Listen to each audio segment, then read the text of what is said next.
Another reason I left the church, religion, Christianity, and fundamentalism is that the church requires forgiveness, then silence. And for those who are wondering, what the heck does that mean? Now, this is based on my experiences and thousands of other people's experiences that I've heard while in therapy and in classes discussing the toxic culture of church. If you did not experience this, you are lucky. But this is something I think all churches teach. Required forgiveness. If something is required, it's not forgiveness. If an act of service is required, it's not an act of service, it's a job. Forgiveness should be voluntary, and it should not be a default setting. When somebody wrongs you, nobody deserves forgiveness. Nobody deserves anything from anybody. If someone wants to forgive, that's fine.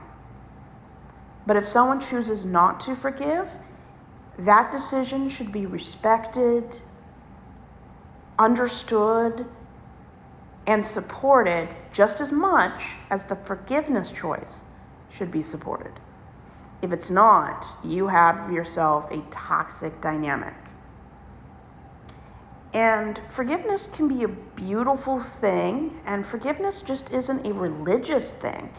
It can be a cultural, a philosophical, or political statement. But it should never be a requirement.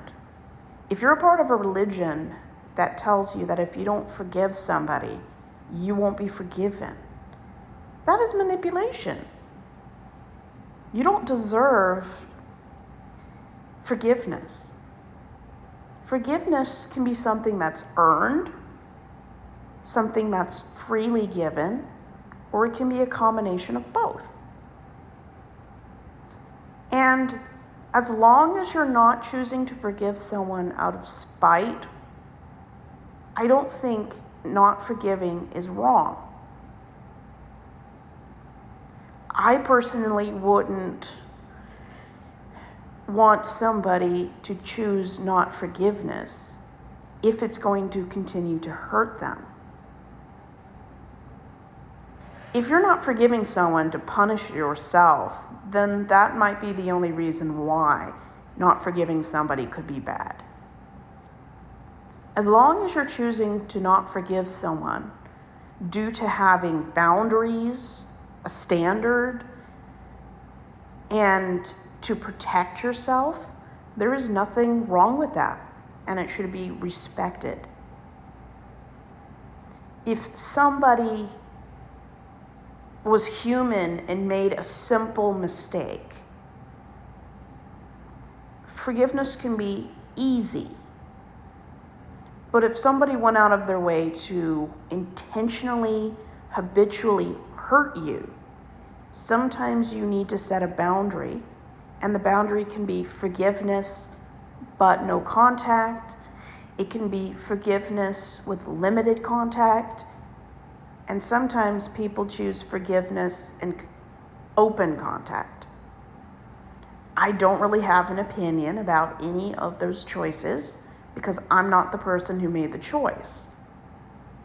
I think it is unwise to forgive somebody who habitually hurts you without setting boundaries, limits, and expectations.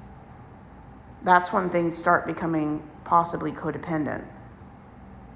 There needs to be accountability, and sometimes there are natural and legal consequences for being a terrible human being. If you have parents that habitually harm, take advantage, or manipulate you, sometimes you can forgive, but that's it. Sometimes people choose to not forgive, but not hold it against people. I don't think there's a wrong answer. As long as you're not harming yourself. I don't like the idea of holding a grudge. I'm not going to say it's wrong. I'm saying it's not going to be in the person's best interest.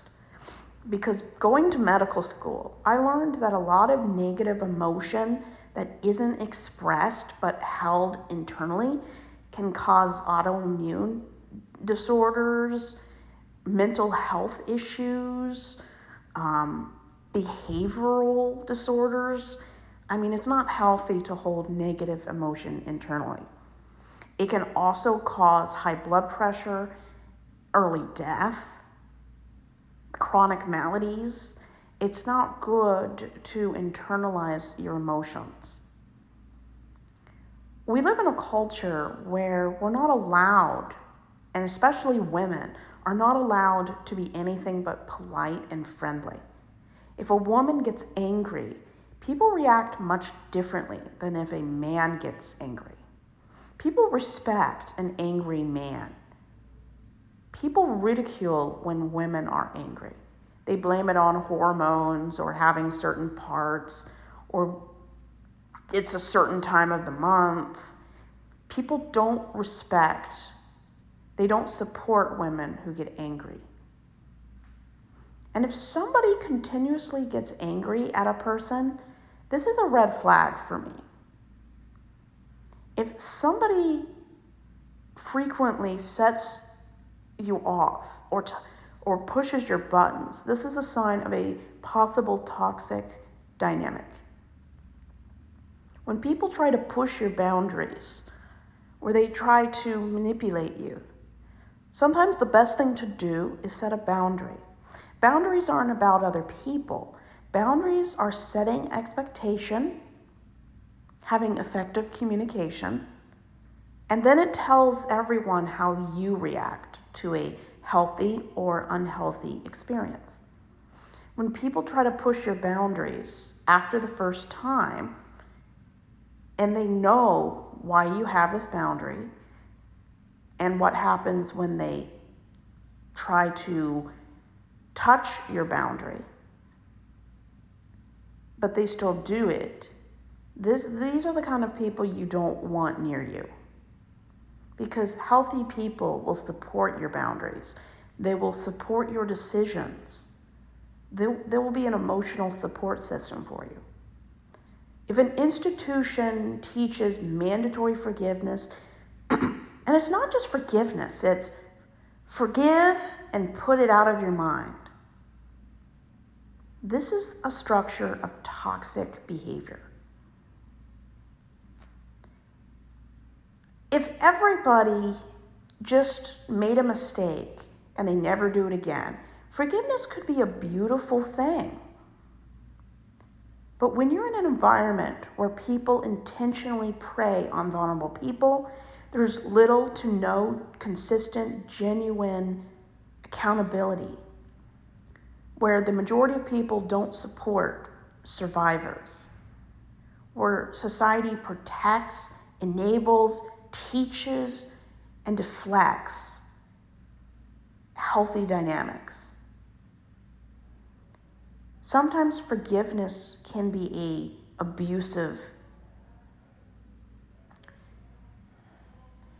it can be an abusive loophole. People always tell me I need to forgive abusive people in my life.